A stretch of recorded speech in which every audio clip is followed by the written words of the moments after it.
नमस्कार, मी राहुल कुलकर्णी. याच आठवड्यामध्ये देशाची राजधानी दिल्लीमध्ये होतो आणि वेगळे राजकीय विश्लेषक, जे सनदी अधिकारी आहेत, अशांशीही संवाद साधला.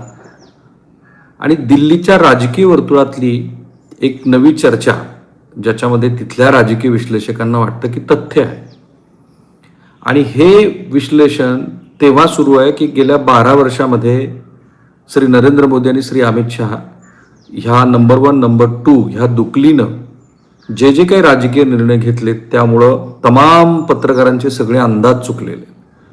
कारण धक्कातंत्र हे ह्या दुकलीचं वैशिष्ट्य आहे. हा काही अडवाणी आणि वाजपेयीचा एरा नाही आहे की पत्रकारांना पण काही अंदाज बांधता येतील. पण असं असून सुद्धा बंगाल निवडणुकीनंतर भारतीय जनता पार्टीमध्ये बरीच चलबिचल सुरू आहे. बंगाल निवडणुकीनंतर श्री अमित शहा हे पुन्हा एकदा एक राजकीय रणनीतिकार म्हणून देशाच्या पातळीवरती पुनर्स्थापित झालेत. विशेषतः 2024च्या लोकसभा निवडणुकीनंतर जे भाजपला यश अपेक्षित होतं ते त्यांनी महाराष्ट्रात, हरियाणामध्ये, बंगालमध्ये मिळवून दाखवलं. आणि म्हणून देशाचे 8वे उपपंतप्रधान म्हणून श्री अमित शहा यांची वर्णी लागू शकते, अशी दिल्ली वर्तुळात चर्चा आहे. याचबरोबर केंद्रीय मंत्रिमंडळामध्ये कुणाकुणाचा समावेश होईल ह्याबद्दल पण दिल्लीमध्ये बरंच मंथन सुरू आहे. हे सगळं मंथन काय आहे, कशामुळे श्री अमित शहा यांना उपपंतप्रधान केलं जाऊ शकतं आणि त्याचा राजकीय अर्थ काय होईल, हे सगळं समजून घेण्यासाठी हे जे लाईव्ह टेलिकास्ट आहे ते शेवटपर्यंत पहा. चॅनल सबस्क्राईब केलं नसेल तर करा, बेल आयकॉन दाबा. कालची घडामोड बघा. मी जेव्हा दिल्लीत होतो त्याच दिवशी केंद्रीय मंत्रिमंडळातले एकमेव ख्रिश्चन असलेले काँग्रेस म्हणजे भाजपचे ज्येष्ठ नेते जॉर्ज कुरियन यांचा राजीनामा झाला होता आणि तो राजीनामा राष्ट्रपतीनं स्वीकारला, अर्थात पंतप्रधानांच्या शिफारशीनंतर, याची बातमी आली. आणि मग माझ्या क्युरियस मनाला हे प्रश्न पडले की केंद्रीय मंत्रिमंडळाचा विस्तार होतोच आहे, तर मग धर्मेंद्र प्रधान यांचं काय होणार. निर्मला सीतारामन यांच्याबद्दल दिल्लीच्या वर्तुळात बरीच चर्चा सुरू आहे. निर्मला सीतारामन आणि त्यांच्या संपूर्ण टीमला पूर्णपणे बदलावं अशा पद्धतीचे सल्ले वेगवेगळ्या माध्यमामध्ये वेगवेगळे तज्ज्ञ देत आहेत. कारण त्यांनी रिफॉर्म केला नाही असं नाही आहे, पण त्याला जे अपेक्षित यश आहे ते आलेलं नाही आहे. निर्मला सीतारामन यांच्याऐवजी त्याच विचारधारेचा कोणीतरी नवीन चेहरा द्यावा अशी चर्चा सुरू आहे. अशीही चर्चा सुरू आहे की धर्मेंद्र प्रधान आणि निर्मला सीतारामन यांच्या जागी कार्यक्षम म्हणून श्री देवेंद्र फडणवीस यांची त्यांना तिथे कारभार करायला सांगावा. मग महाराष्ट्रात काय होईल. त्याचबरोबर नव्या मंत्रिमंडळामध्ये 2.5 वर्षानंतर कामराज प्लॅन आणावा का, भाजपमधली काही मंडळी जी सत्तेतली आहेत त्यांना पक्ष संघटनेत पाठवावा का. कारण आता नितीन नबीम यांची नियुक्ती झाल्यानंतर नवीन टीम तयार होणार आहे भाजपची. ऑलरेडी भाजपची बरीच नेते मंडळी महाराष्ट्रातली तिथे आहेत. विनोद तावडे आहे, नवनवं नेतृत्व तिथं एस्टॅब्लिश करण्याचा प्रयत्न सुरू आहे. ही चर्चा सुरू असताना काल श्री अमित शहा यांनी राष्ट्रपतींची भेट घेतली. केंद्रीय मंत्रिमंडळातल्या फेरबदलाच्या चर्चेच्या पार्श्वभूमीवरती ही भेट आहे. द्रौपदी मुर्मू यांच्याबरोबर मंगळवारी पंतप्रधान नरेंद्र मोदी यांची भेट झाली होती आणि तेव्हापासून ही जी चर्चा सुरू आहे की आता मंत्रिमंडळ विस्तार लगोलग होईल. कारण जॉर्ज कुरियन यांचा राज्यसभेतला कार्यकाळ संपल्यानंतर त्यांनी परवाच्या मी ज्या दिवशी होतो त्या दिवशीच मंत्रिमंडळातला आपल्या सदस्यत्वाचा राजीनामा दिला. या व्यतिरिक्त रेल्वे राज्यमंत्री रवनीत सिंग यांचाही राज्यसभेतला कार्यकाळ 21 जूनला संपवतोय. त्यांना भाजपनं पुन्हा संधी दिलेली नाही. काही केंद्रीय मंत्र्यांनी त्यांच्या राज्यामध्ये महत्त्वाची संघटनात्मक जबाबदारी स्वीकारलेली आहे आणि त्यामुळं असं दिसतं आहे की केंद्रीय मंत्रिमंडळामध्ये विस्तार अपेक्षित आहे. श्री एकनाथ शिंदे यांच्या पक्षामध्ये आता हे जे 6 नवे खासदार आलेत त्यापैकी एकाला राज्यमंत्री दिलं जाऊ शकतं. तर ह्या सगळ्या घडामोडी ह्या केंद्रीय मंत्रिमंडळाच्या विस्ताराच्या पार्श्वभूमीवर सुरू असताना दिल्लीत जोरदार चर्चा आहे की अमित शहा हे उपपंतप्रधान होतील आणि असं जर झालं तर त्याचे खूप मोठे राजकीय अर्थ निघतील. ते राजकीय अर्थ काय आहेत, असं का घडू शकतं किंवा घडण्याची दिल्लीत चर्चा सुरू आहे.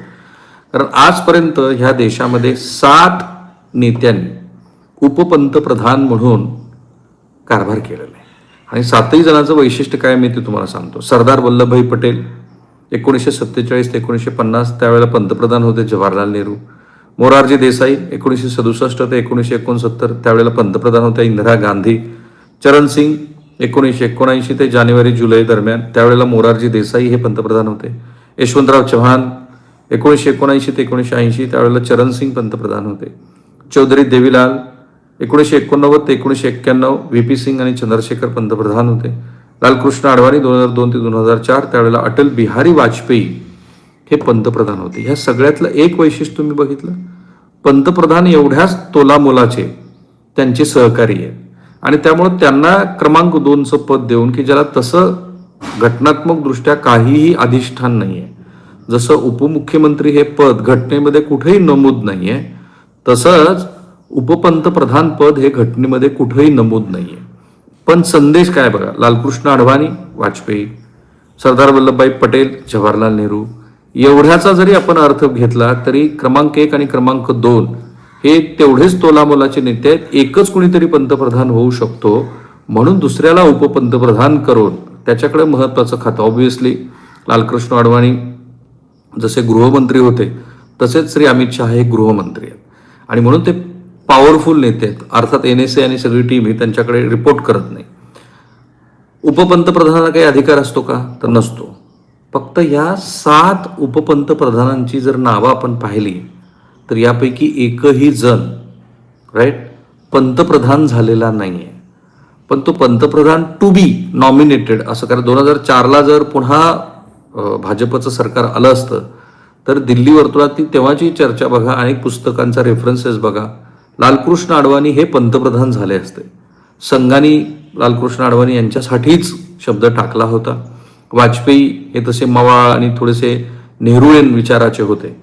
संघाचा तो पाठिंबा ज्या वेळेला पाकिस्तानमध्ये जाऊन बॅरिस्टर अली जिना संदर्भात लालकृष्ण अडवाणी यांनी वक्तव्य केलं त्याच्यानंतर तो हटला, पण चर्चा तोपर्यंत तीच होती. सो संविधान आणि कायदेशीर दृष्टिकोनातून विचार केला तर उपपंतप्रधान हे पूर्णपणे राजकीय आणि प्रशासकीय तडजोडीसाठी वापरलं जातं. भारतीय संविधानात उपपंतप्रधान या पदाला कोणताही त्याला संवैधानिक अधिकार नाही आणि प्रशासकीय त्याचा उल्लेख पण नाही. त्यामुळं त्यांना मिळणारे अधिकार हे त्यांच्याकडे कुठलं मंत्रीपद आहे त्याच्यावरती अवलंबून असतं, कोणतेही विशेष अधिकार असत नाहीत. पण या पदाचं राजकीय महत्त्व लक्षात घ्या.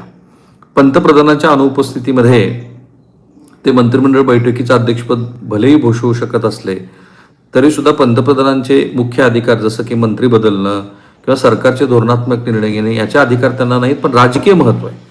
हे पद हे केवळ सरकारमधल्या दुसऱ्या क्रमांकाचं सर्वोच्च स्थान किंवा राजकीय वजन दर्शवण्यासाठी नाही आहे, तर हे पद हे सरकारमध्ये भविष्यामध्ये नेतृत्वाची पुढची बॅटन, पुढचा जो चेंडू आहे तो कुणाच्या हातात द्यायची अशी चर्चा होते. त्या वेळेला हे दुसऱ्या क्रमांकाचं पद हे महत्त्वाचं ठरतं.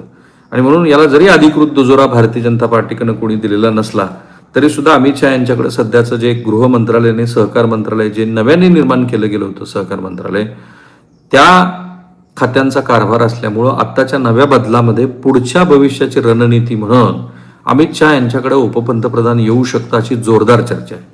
आणि ती चर्चा असण्यामागचं मुख्य कारण आहे पश्चिम बंगालमधली निवडणूक.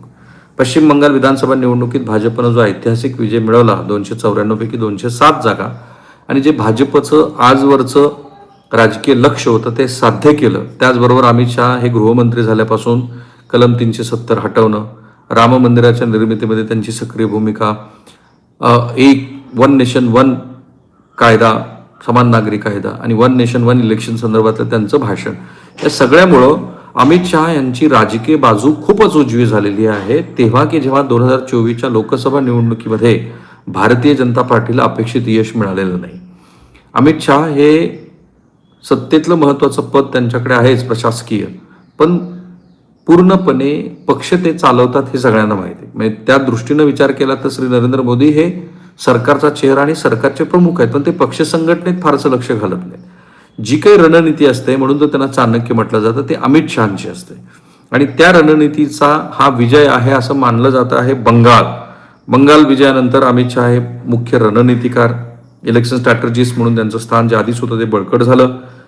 बंगालमधील विजयानं त्यांच्या नेतृत्वावर आणि ताकदीवरती खूप मोठा त्याच्यात भर पडली. अजय रणनीतिकार म्हणून त्यांचं पुनरागमन झालं. पक्ष संघटनेवरती त्यांचं पूर्ण नियंत्रण आहे. मोदी नंतरचे स्वाभाविक वारसदार म्हणून आता त्यांच्या नावाची चर्चा सुरू आहे. खंबीर चेहरा आणि एक पॉवरफुल नेता, अर्थात पंतप्रधान मोदी यांचे सक्सेसर म्हणून त्यांची घोषणा होते का, हेही ते पदावर नियुक्त झाले तर ते सक्सेसर म्हणून त्यांच्याकडे पाहिलं जाईल असं म्हणतात. आणि अर्थात त्यामुळं वाजपेयी आडवाणी युगाची पुनरावृत्ती होऊ शकते. हा पॅटर्न 2000च्या दशकातील अटल बिहारी वाजपेयी आणि लालकृष्ण अडवाणी यांच्या जोडीसारखा असेल. वाजपेयी हे सरकारचा मऊ सर्वसमावेशक चेहरा होते, तर अडवाणी हे पक्षाचे संघटनात्मक आणि कडक निर्णय घेणारे नेते होते. आणि मग मोदी शहांच्या बाबतीत हाच संदेश द्यायचा का असं आपल्याला पाहता येईल. अमित शहा उपपंतप्रधान झाल्यास 2029च्या लोकसभा निवडणुकीची धुरा आणि चेहऱ्याची जबाबदारी त्यांच्याकडे सोपवण्याची ही अधिकृत तालीम मानली जाते आहे. थोडक्यात सांगायचं झालं तर बंगालच्या विजयानं अमित शहांचा राजकीय जे त्यांनी शिखर गाठले, आता ते उपपंतप्रधान झाले तर तो एक केवळ पदाचा विस्तार नसेल तर भाजपच्या पुढील युगाची आणि नव्या नेतृत्वाची ही सुरुवात असेल. पण जे दिसतंय ते इतकं सोपं नाही आहे. त्याच्यामध्ये संघ हा एक भाग आहे. अर्थात संघाचं आत्ताचं म्हणजे नितीन नबीमच्या निवडीच्या वेळेला स्पष्ट झालं की संघाचा जो विचार होता तो काही फारसा मानला गेला आहे असं दिसत नाही. तिथं अमित शहा आणि नरेंद्र मोदी यांचीच तिथं चलती आहे. कारण संघाला असं होतं की प्रशासकीय व्यवस्था वेगळी असेल, सरकार, आणि पक्ष संघटन वेगळं असेल. पक्ष संघटनामध्ये स्वतंत्रपणे निर्णय घेण्याची क्षमता असलेला अध्यक्ष अपेक्षित होता. नितीन नबीन यांचा आत्तापर्यंतचा कारभार आणि एकूण त्यांची राजकीय वाटचाल पाहता असं काही झालंय असं दिसत नाही. जसं JP नड्डाचं होतं तसंच नितीन नबीन यांचं. इनफॅक्ट नितीन नबीन हे खूपच तुलनेनं नवीन आहेत JP नड्डा यांच्यापेक्षा.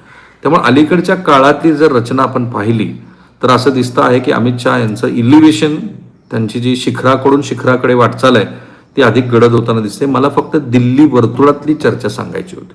त्यामुळं श्री देवेंद्र फडणवीस किंवा उत्तर प्रदेशचे मुख्यमंत्री योगी आदित्यनाथ यांचं काही पॉलिटिकल महत्त्व कमी होत नाही. तेही दोन प्रबळ नेते आहेत. त्याशिवाय हेमंत बिश्व शर्मा यांचं पण नेतृत्व भाजपमध्ये चमकताना दिसतंय. त्यामुळे भाजप जो धक्कातंत्रासाठी प्रसिद्ध आहे तो ह्या नव्या सगळ्या नेतृत्वाच्या फळीकडे बघतच असेल.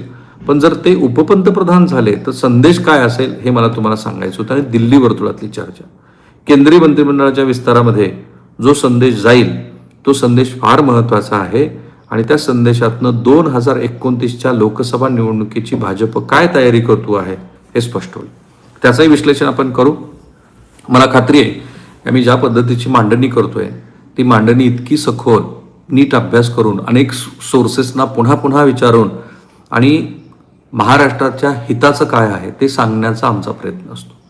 आम्ही लवकरच महाराष्ट्र सरकारचे जे इन्फ्राचे प्रोजेक्ट्स आहेत, कारण आता मिडल ईस्ट क्रायसिस नंतर इन्फ्राच्या प्रोजेक्टमुळंच हा देश पुन्हा आपली जी गगनभरारी अर्थव्यवस्थेतली आहे, सरकार कोणाचंही असू दे, ते गाठण्याच्या दिशेनं जाऊ शकतो.